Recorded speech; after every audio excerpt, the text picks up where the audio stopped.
So Tom Brady won't be able to play with his balls for 4 games, but forget about getting blue balls. He's still got Giselle. Lucky bastard. Kyle Gaffner is here. I'm Adrian Fetke. We are going to preview each division, go division by division, break down all the teams within the next coming weeks. We're going to give predictions, analysis. We're going to talk about overrated players, underrated players, and it starts today with the AFC East. So we're going to do the Eagles last because, well, best for last, of course. Let's bring Kyle up. Hey, what's up, Adrian? How you doing? Yeah, Giselle, she can deflate anybody's balls, let me tell you, let alone Tommy. You know how he likes to deflate them balls. But, go ahead. I'm sorry. I didn't mean I was going to say I'm going to keep it PG for now. Anyways, but, of course, we got the AFC East. We got the dominant Patriots. They really haven't had anybody really give them a run for their money, except for last year. The Jets, I thought, was maybe going to make the playoffs, but they kind of floundered out at the end of the season. But it looks like another win for them again this year. Yeah, despite even Brady being out those first 4 games, I mean, you look at that schedule, it's not really that difficult because you got 3 home games. You got at Arizona to start. That's probably a loss, right? We'd probably be in agreement there. Yep. But then after, it's you got Miami, a bad Miami team, Houston at home, and Buffalo at home. Buffalo could be a loss. Buffalo's I think they're sneaky good. We'll talk about them later. Because we're kind of in disagreement with them. But I still think the Patriots are going to start 3-1. I disagree. I think they'll go 2-2. They're definitely going to lose to Arizona, especially over there. They've got a solid team, playoff team again, probably Super Bowl contenders. Houston, though, I think has a really good defense, and I think they might give Garoppolo some trouble. Well, you can also, in turn, say that the Patriots have a really good defense, and they're very overlooked in the NFL landscape because everyone thinks about Patriots. You think about Tom Brady, you think about Rob Gronkowski, but you forget how good that defense is. I mean, Jamie Collins is like one of the most underrated players in the league. This guy is outstanding as a linebacker. He can everything. He can blitz, he can cover, he can play the run. Then you look at that secondary. It's a little bit underrated too, that pairing of – I mean, I know you're not the biggest Logan Ryan fan. I think he's okay, but Malcolm Butler is, I mean, everyone thinks of him as the Super Bowl hero. Well, since that Super Bowl, he's played exceptionally well. So he proved himself. He has. Yeah. So I think it's a good roster. Especially on defense. That I do kind of agree with you because that offensive line is kind of So it's not really that great. So I can see Garoppolo having some trouble. And the running game is like, what are you going to do? Because Deion Lewis isn't a guy that can really carry the load. LeGarrette Blount, I mean, he's just LeGarrette Blount. So they might struggle running the ball. We'll see what Garoppolo can do with those first 4 games. Well, plus Deion Lewis is injured, so he's done. So that would have been a receiving threat out of the backfield. But LeGarrette Blount, all you got to do is load the box. He's not going to beat you outside to outside, so you just kind of jam the middle. I mean, he's a big guy. So I think he's going to have to rely on his 2 best receivers. I mean, what's the young quarterback's best friend is a solid tight end, and they have 2 of them there. It's going to have to be a quick passing game, and they do have guys that kind of run. The Amendola and Edelman. Those are guys that can. They run the quick slants. They run like those little pivot routes real well. So the quick 3-step passing game. That's how you can kind of negate the pressure. True, absolutely, especially if you're facing pass rushers too. They're not going to be able to get to you if you're doing little quick slant routes or what have you. So it's going to be interesting to see how he adapts to the game too. If the nervousness of being in the big show, the big lights, and this will give us a little touch on if this is going to be Tom Brady's predecessor to New England, because as we know, Tom Brady is not going to play forever. It seems like he is because the guy has no signs of slowing down at 38, 39 years old. It's incredible. So who really knows who will be Tom Brady's predecessor, if he will ever retire? It's unbelievable. He's 39, and he literally doesn't seem like he's slowing down. I mean, the arm strength has deteriorated just like a tad, but not like to the point where it's like where Peyton Manning was. So it's crazy to think about that and how effective he still is. And again, going on that defense, I mean, they got Terrence Knighton on that team now. Sheard had a really good year last year. Big fan of him. Yeah, they've got players, man. Jonathan Freeney as a linebacker is pretty good too. He's kind of underrated. So I in my team rankings, I have their defense ranked 3rd in the league behind Denver and who was the other one? Forget who the other one was. It's Denver and Seattle. So third best defense in the league, in my opinion. They're very solid. I wouldn't give them a top 3 defense, but they're very underrated, I feel, because they don't have a lot of those pizzazz names that people don't really know about. Like, you got the Jamie Collins, but Jabal Sheard is so underrated. A lot of people don't know about him because of his years in Cleveland. And then, like, I think he's a pass rushing stud. You've got the Malcolm Butler. I think Devin McCourty is very underrated, too. I really like McCourty. Yeah, go ahead. Well, I was just going to say, McCourty hasn't really put up the stat numbers a lot the last couple of years, but teams are avoiding throwing, like, over the middle because he just lurks and he can pick shit off. I remember when I was doing my player rankings, it was very hard to find highlights of him because he was rarely targeted and the ball rarely went his way. So he shuts down the middle of the field. He really does. And, I mean, his run defense isn't great. He's a former cornerback, but in terms of, the pass coverage, he takes shit away. And it's crazy how they take these, like rejects, per se, on former teams, and they make them into studs like a Sheard. And, I mean, they got this guy back, but Patrick Chung was awful in Philadelphia. He comes back to New England, and he's back to being a stud. It's just ridiculous how talented this coaching staff is and how they get the most out of their players. That's Bill Belichick for you. He's a mastermind. He takes your garbage and turns it into gold. Now, what I like to see what they did this year, they lost Chandler Jones. They bring in a guy like Chris Long. I'm a big fan of Chris Long. They lost Vince Wilfork a year ago, and then they lost their first round pick Dominic Easley, lost to injury. Who do they bring in? They bring in Pot Roast, who's going to be a very solid run defender. That's just what Bill Belichick does. He takes no-name guys, undrafted guys, and then they start on this defense. So he's a great coach. He's one of the best coaches ever, if not the best. All right, so we kind of went over some underrated guys. I guess who's the most overrated player you think on the Patriots? Who? Got anybody? Most overrated. I don't really have anyone that's overrated by looking at it. Not really. Because they're also – I don't think Amendola, if you're going to pick somebody, is that good. But, I mean, he's not anything spectacular. Everybody's very solid on that team. You got, Hightower and Jamie Collins. Tyrod Mayo retired, so that's a loss. But everybody's so solid on this team.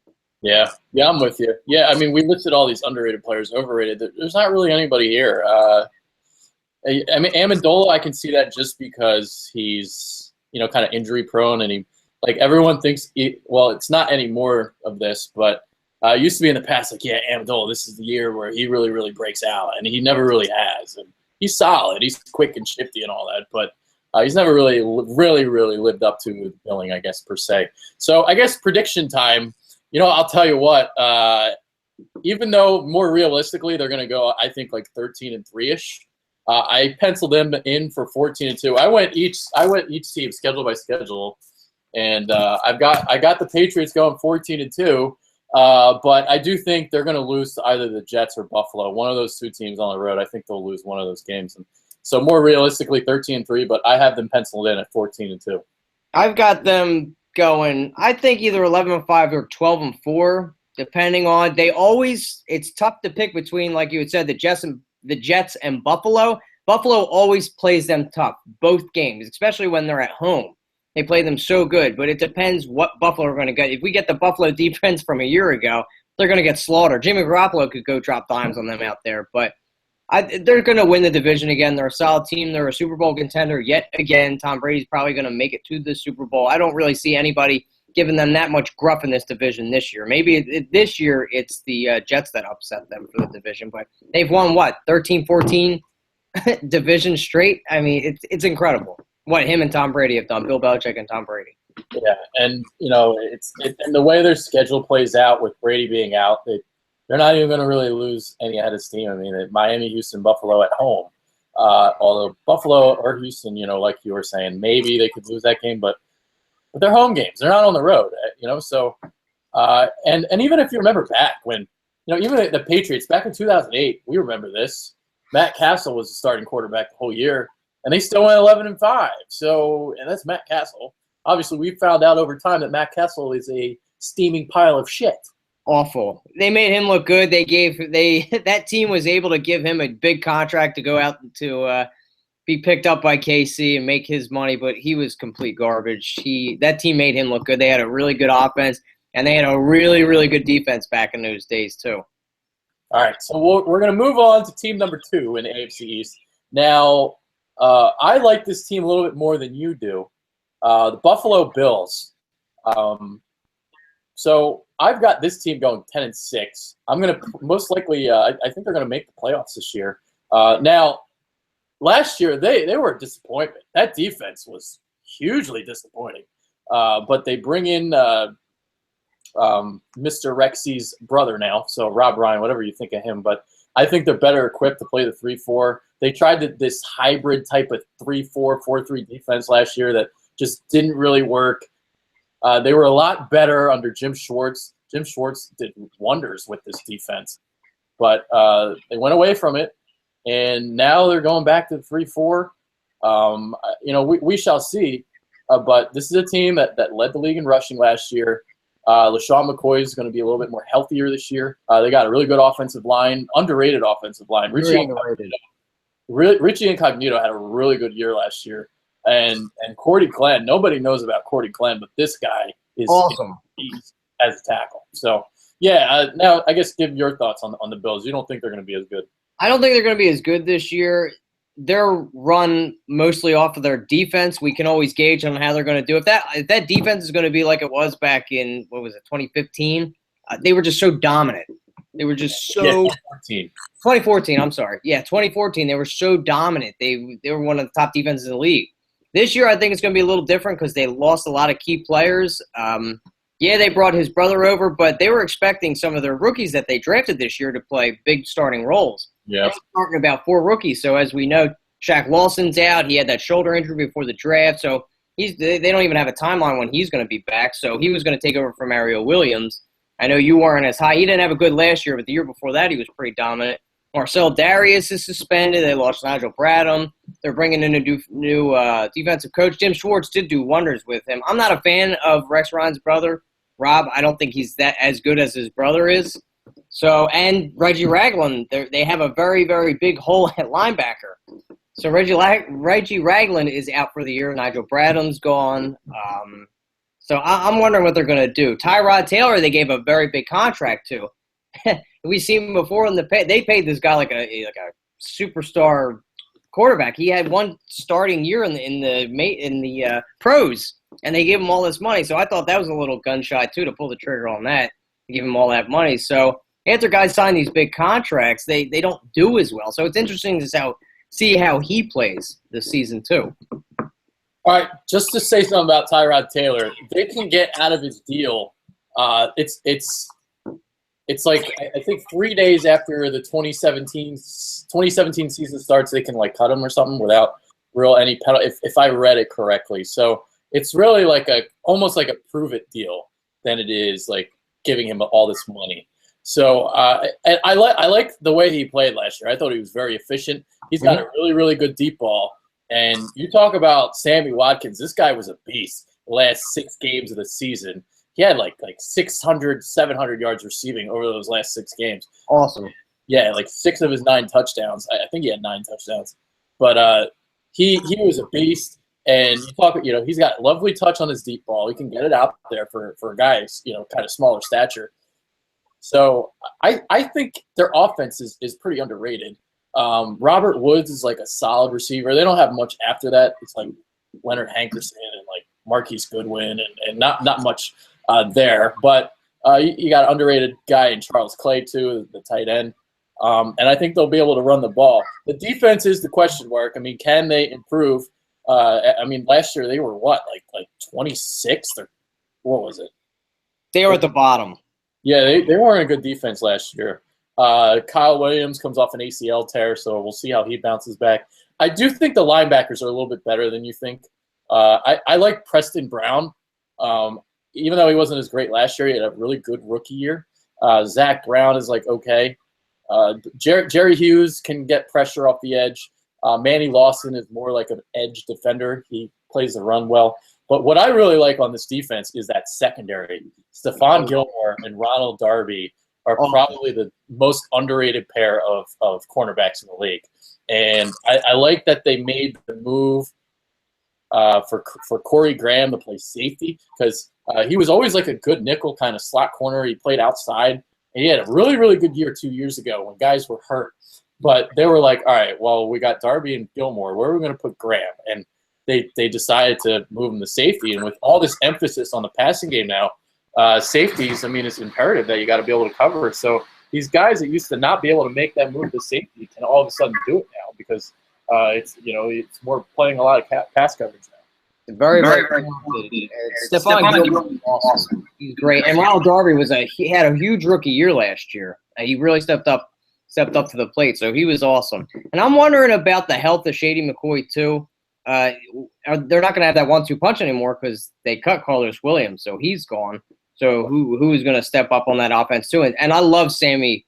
He's one of my favorite receivers coming out. And is he going to be healthy enough coming off of that foot injury? He had that surgery at the end of the year. I don't know if he's back. If he was back for training camp or not. I haven't seen anything, so it's going to be a little bit slower to get him back acclimated. Getting it with the quarterback as well. So I don't know how their offense is going to pan out this year, but everything is focused off on how the defense plays, because that's how Rex's teams have been since day one. Since he was with the Jets, any team he's been in, he's had a really, really strong defense. Yeah, that running game, obviously they cut Carlos Williams. Really surprising, because I like Carlos Williams. I like them as like an inside the tackles kind of runner, which is a great change of pace with McCoy, because McCoy is better out on the edge in his space. They signed Reggie Bush, but Reggie Bush is like a bum at this point. He's 31 years old. And but they do have a kid named Mike Gillislee who averaged, let's see, what did I write down? 5.7 yards per carry in limited action last year. So he'll be getting a bigger role. We'll see if he kind of steps up. But that offensive line, I mean, again, it goes back to them. I mean, talk about Cordy Glenn, talk about Richie Incongnito. Their center is really good. Alex Wood. Yeah, he's solid. So the offensive line can push people backwards in the running game. And we'll see about Tyrod Taylor. I liked Tyrod Taylor when he was in Baltimore. I watched these preseason games. I'm like, wow, Tyrod Taylor's like pretty good. And they had him last year. Matt Castle was supposed to be the starter, and Tyrod Taylor had a really good preseason, and he had a really good regular season. I mean, I have Tyrod Taylor. I had him ranked ahead of Sam Bradford in my quarterback ranking. So, I mean, he's not like great or anything, but he's solid for what they need. So, and, them being more of a kind of run-oriented team. The reason why I love their running game is because of Greg Roman. I love Greg Roman as an offensive coordinator in terms of running the football. Very creative with his packages. So, we'll see about McCoy. I think McCoy will have a bounce-back year because he's been kind of hampered by injury the last couple of years. He had this nagging hamstring injury last year. So, we'll see. I think he'll get over 1,000 yards. It all starts with up front, too, as we know for football, on both the offense and defensive side. So that offensive line is going to be able to open up holes, and maybe like that guy you were talking about that averaged 5.7 yards, Mike, what was his name? Mike? Yeah, maybe he'd become like the Carlos Williams of last year to complement Shady. But they need other help other than just having, get another weapon when, Sammy Watkins is double, because where are they going to go? I'm not too high on Charles Clay. And Robert Woods is decent. But you need somebody that's going to be able to, break out and be a solid second receiver. No, well, I think Woods, I mean, the third receiver is the problem. That's the problem. I think Woods is like an average receiver. Maybe it's slightly above average. If you look at my player rankings that I've listed, a 7.3 is like average for me. And I believe that's where I have Robert Woods at. So, I mean, you look at these other guys, Hankerson, and I mean, we'll see who steps up. Well, they have a rookie that I really like that they drafted in Colby Listenby, who I'm a huge fan of. Yeah, he's a deep threat. So that could help them out in the slot, even open up for Sammy Watkins, because he's a burner. Yeah. All right. All right. You got an overrated or underrated player you want to talk about? I'm not a fan. I think Charles Clay is very overrated.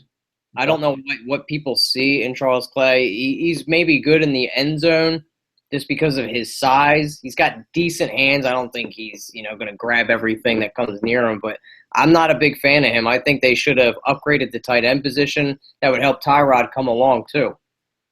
I think he's okay. I mean, I don't think he's a top 10 tight end, but he's like between 10 and 15. I like the fact that he can line up a lot of different ways. Like, you can line him up in the backfield. You can line him up in the slot. So he can almost be used as almost like a halfback per se.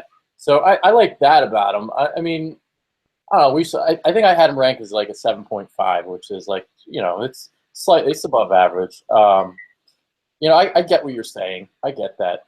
Let's see. I already talked about Corey Graham. I think he's underrated on this team. Preston Brown is another one.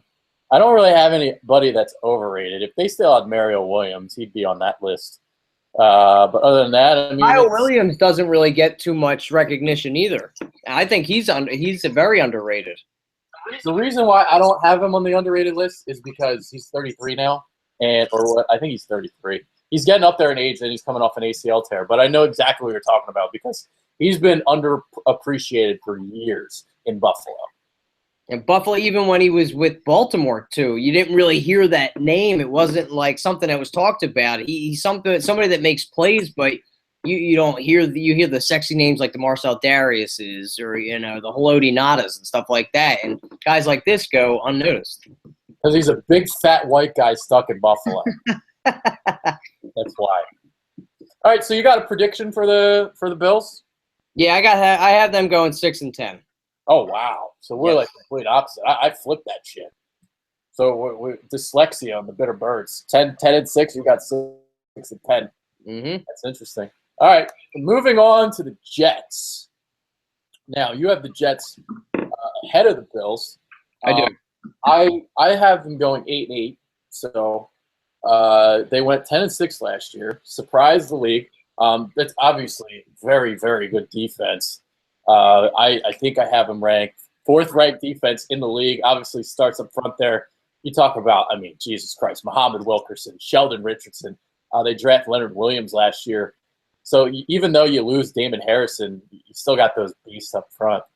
And they could let him go in free agency because of that. That's their strength is that front seven even, I think. Their linebackers are very good. They added Darren Lee, which I love. Great draft. I was a little concerned what they were going to do with the quarterback position until they finally re-signed Ryan Fitzpatrick. But who is the quarterback of the future for the Jets? Because it's not going to be Fitzpatrick, as we know. Is it going to be Hackenberg? Are they going to bring him along? How long do they wait to throw him into the starting role? Is it after this year when – Ryan Fitzpatrick wanted to get paid like a top 3 quarterback, which you're not. I'm sorry. You had this – this is the first time I've ever seen you had a really good year. It was impressive, but I think it's because of the system he was in and the receivers that he had. But he's, 33, 34 years old? You're not the future. You're not the answer. So I'm wondering to see where they're going to go with this. It's amazing. Ryan Fitzpatrick, when he's in Gailey's offense, even in what was it, Houston, I believe he was an offensive coordinator there, and he was good. Or was it Buffalo? No, it was Buffalo. Buffalo. Yeah, it was Buffalo. I mixed that up. So he's good in this offense. They brought in Matt Forte. So the offense is like, I guess it's okay. I'm curious to see how Ryan Clady plays this year. He's off all those injuries. So replacing the Brickashaw Ferguson there. Because if Ryan Clady doesn't play well, I'm going to be a little bit concerned about that offensive line. Besides him, you got Nick Mangold still. James Carpenter's okay. He's decent. Other than that, there's not much on that line. And that used to be the strength of that team. They had a great offensive line for years with the Brickashaw, Mangold. They added Carpenter. They had a really good right side. I cannot think of their right tackle for the life of me. I think they had he wasn't that good.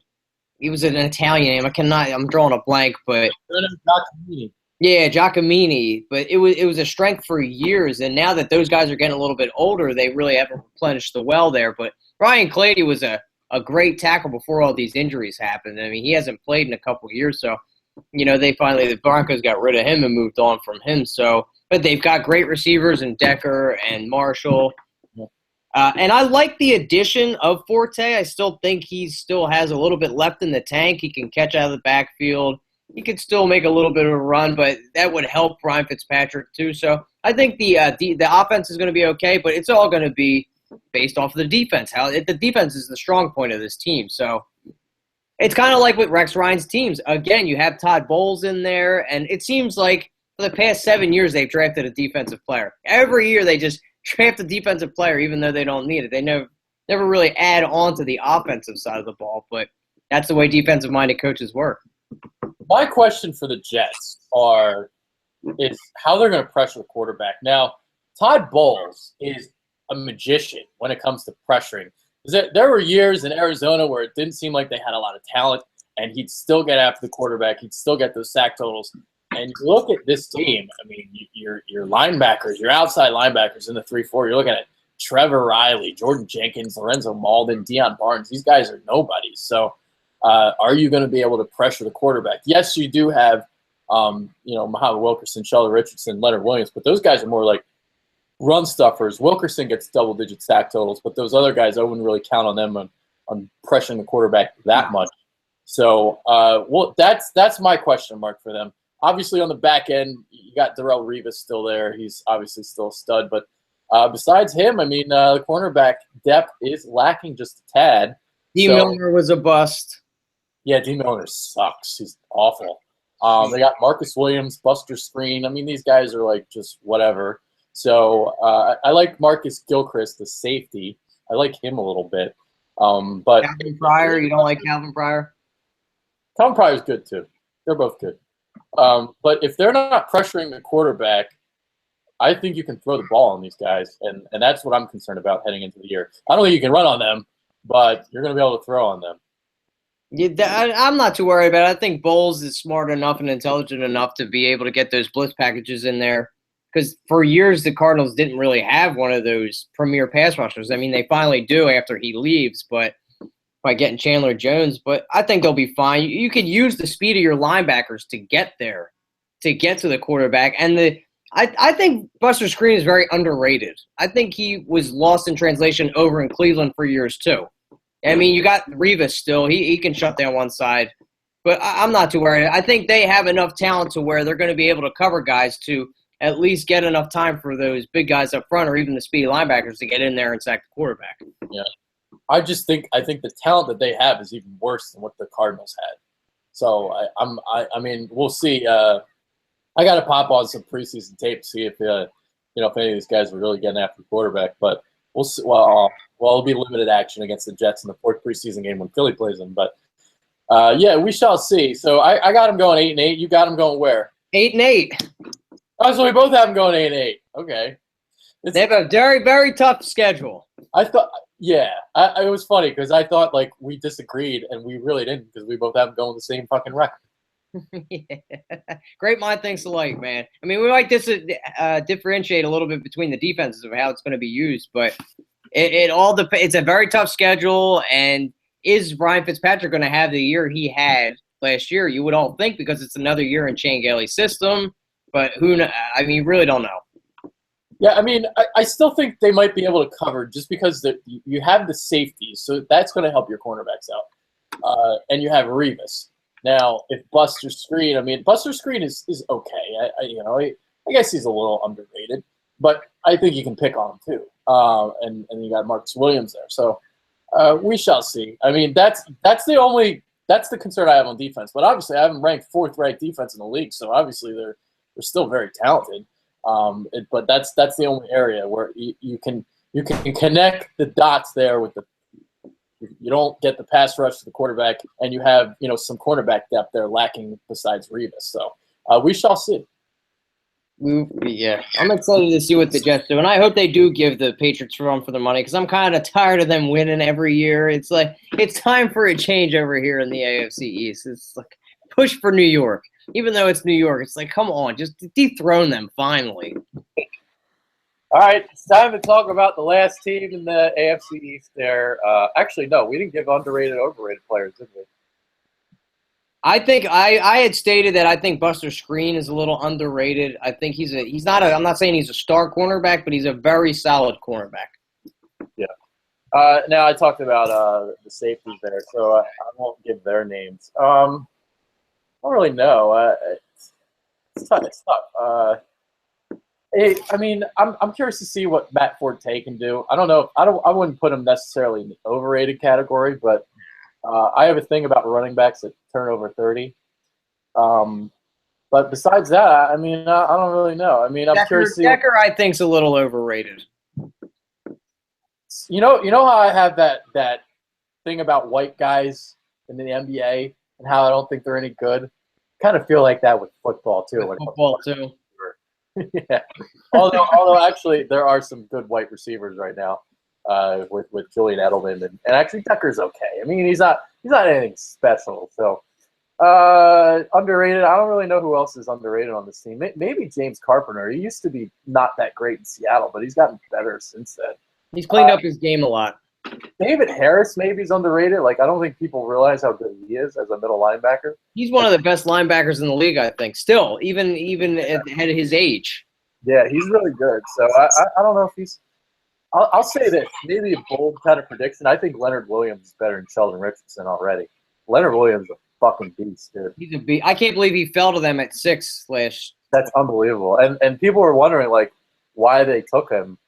There's a reason why you take a guy like that. He's the most talented defensive player in that class. So I thought it was a no-brainer for the Jets to take him. Yeah, absolutely.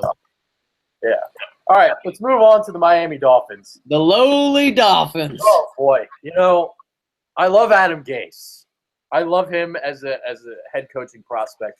But this team is a fucking joke. I think they're going to be real bad. It's a disaster. They were a gas mask away from being part of one of the worst trades in NFL history. So they lucked out, and they got Laramie Tunsil, best tackle in the class. But I mean, so Ndamukong says, "Sue you later" to Detroit last year. He comes to Miami. He has a disappointing season, even though he still had a pretty good season. But compared to what he is as an elite player, he didn't live up to what he should have been. You got Kiko Alonso and Byron Maxwell there now. Awful. They've been really stinking up the joint. Yeah, so it's man, I got them going 5-11. Wow, and it might be worse than that. You're generous. I got them going 3-13.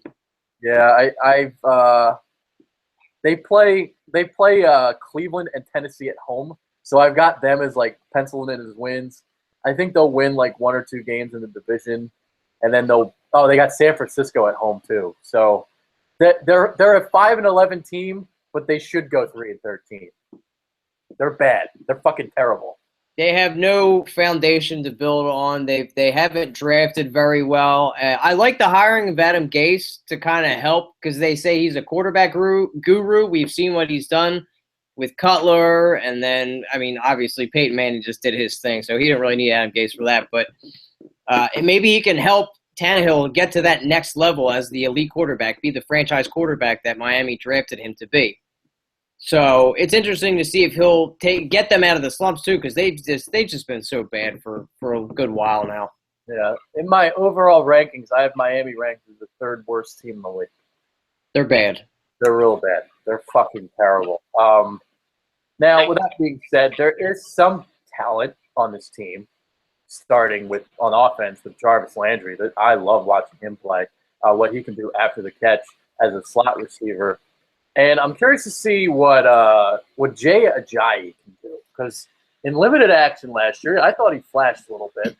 I mean, they didn't use Lamar Miller correctly these last couple years. They barely ran him, and Lamar Miller's got some talent.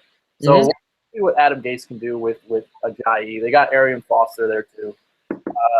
But I mean, this secondary that they have is a complete joke. Is this a joke?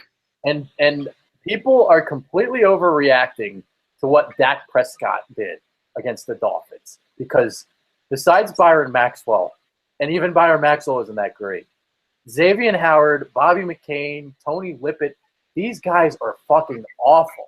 This might be the worst secondary in the league, at least at the quarterback spot. They do have Rashad Jones. He's a stud. I'll talk about him later. But I mean, if they're not going to pressure the quarterback, I mean, Cameron Wake, we'll see what he can do coming off the injury. Mariel Williams, I mean, I think he's bum, but he's a little past his prime now. So that was just a get fans in the seat type of signing for what he did previous in his career. I mean, who knows what Deion Jordan's going to live up to? He's finally going to be able to play, but I think that was a big whiff. That was a whiff. Treated him. That was a huge whiff. So it's just sad to see where the pressure from this defense is going to do, because you do have Sue. He got that big contract to kind of disrupt make some plays, get to the quarterback down there, but you double team him. Who else is going to do anything? I love Cameron Wake. I think he's a little bit past his prime. Plus, he's coming off of that injury, so we don't know what's going to come from there. It's scary. Did he have an Achilles or was it a knee? I believe it was an Achilles. If it's an Achilles, he's fucked. That takes a while to come back from. I don't think I had him ranked in the top 10 in my the defensive end rankings that I did, but that was a generous ranking. I don't know how he's going to perform this year. So I don't know. And then you got the linebackers. I like Koamisi. I like Jelani Jenkins, but they're really starting Kiko at middle linebacker. Is that what they're doing? It's sad. I don't know what's going on down there. At least they have somewhere awesome to be in Miami. You got the sun, but that's about it. Your football team is just atrocious. You've got nothing to really get excited about. Other than Tannehill, I like Tannehill. I think he's good. And then Jarvis Landry is a complete stud. He's awesome. I do think Gase will get something out of Tannehill. I will say that. All right, so I talked about Jai. Time to talk about Rashad Jones. People don't realize how good he is. I had him ranked as a top 5 safety in the league. This guy is a playmaker. He fills the stat sheet. He does a little bit of everything. He can he gets interceptions. He returns them to the house. He can lay the boom in the running game. This guy can even blitz the quarterback. He times his blitzes really well. So physical type of safety. He can also cover a little bit. This guy is a stud and might be one of the more underrated players in the league. I like Rashad Jones too. You have to have something to build off down there. You kind of touched on all his strengths. He's kind of like a Swiss Army knife, does a little bit of everything. So you got him kind of out there in center field. I'm trying to think who else they really have something to build on. Like we touched on Tannehill. They're defensively, I don't know if Laremy Tunsil was a big steal for them for him to fall because of his antics. But we don't know if he's going to start because he's been getting into fights in training camp. So who knows if that's really going to be a headache for them down there. His talent is off the chart, so if they do get him straightened out, that will be you can add on to that offensive line with the Pouncey. But it's just I'm excited to see, they don't have another receiver. I wasn't a fan of Parker last year. I think he was very raw, but I like the kid Carew out of Rutgers. Oh, I love Carew. I think he has a lot to offer. So you got him and Landry. So if they can build some consistency with him and Tannehill, I think that would be exciting. Arian Foster was just kind of like a signing because they lost Lamar Miller. You don't know what you're going to get out of him with all his injuries. You don't know if you're going to get the 2010 Adrian Foster or you're going to get the injury-riddled Arian Foster. He's 30 now, so he's at that peak to where running backs start to deteriorate. And yeah, well, if I put an overrated guy on this list, it's Mariel Williams. I talked about him before. Some more underrated. I really do like Jelani Jenkins a little bit. Mm-hmm. I think he's solid. I don't think you can put Kiko in the overrated category anymore. I think everyone knows he stinks.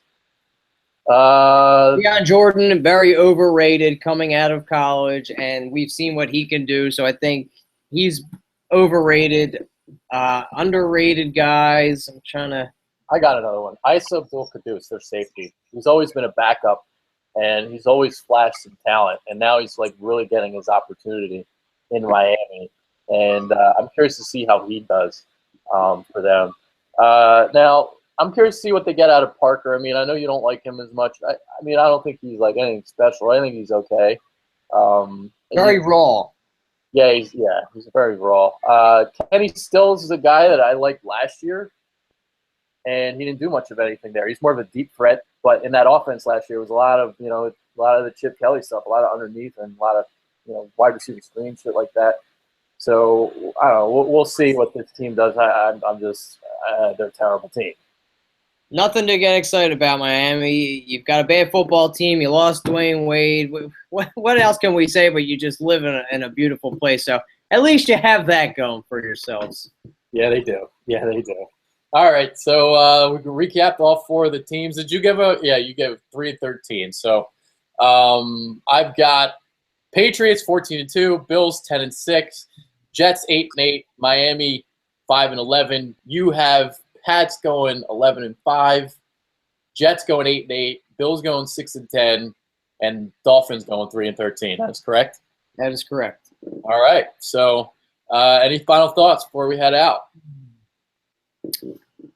Final thoughts. Football is so almost here, dude. I can't wait. The preseason, I've just been watching this. I got my fantasy team going. I can't wait. I'm just so ecstatic. I'm happy we're doing football videos now. It's exciting. I can't wait.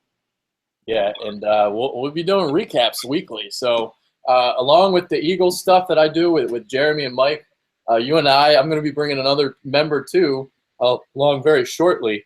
So we'll be doing recaps every week, and we're doing obviously a bunch of these previews coming up within the next couple of weeks. So every division is going to get previewed, and I just hope Brady's balls are okay and Giselle takes good care of them, which I'm sure she will.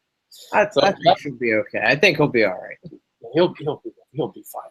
With that being said, Kyle Gaffner, I'm Adrian. Thank you. We are out. Hopefully, you guys enjoyed it, and let us know what your predictions are in the comment section below. Later, guys. Yeah.